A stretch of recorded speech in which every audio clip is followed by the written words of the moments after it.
तुम्ही पाहत आहात MCN न्यूज मराठी।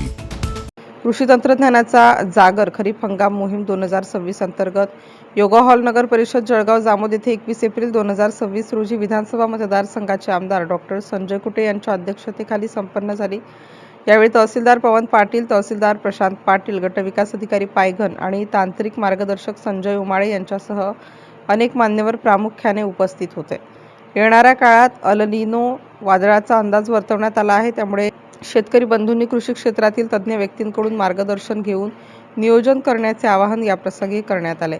तर येणाऱ्या काळात प्रत्येक शेतकरी बांधवांच्या बांधावर लवकरच जलसिंचन प्रकल्पातून पाणी देण्यास मी कटिबद्ध आहे। शेतकऱ्यांमध्ये संवाद असणे गरजेचे आहे, त्यातून नवीन नवीन प्रयोग होऊन शेती समृद्ध होऊ शकते, तसेच आपल्या दैनंदिन गरजा पूर्ण व्हाव्यात आणि शेती सुरळीत करता यावी याकरिता जोडधंदा पण शेतकरी बांधवांनी वाढवला पाहिजे, असे प्रतिपादन याप्रसंगी आमदार संजय कुटे यांनी व्यासपीठावरून बोलताना केलं।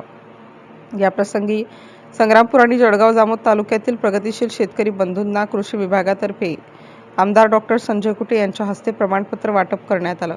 तर या बैठकीला जळगाव जामोद आणि संग्रामपूर तालुक्यातील अनेक शेतकरी बांधव, कृषी केंद्र चालक आणि शेकडो शेतकरी बांधव उपस्थित होते। MCN न्यूज मराठीकरिता जळगाववरून वैभव वडोदे।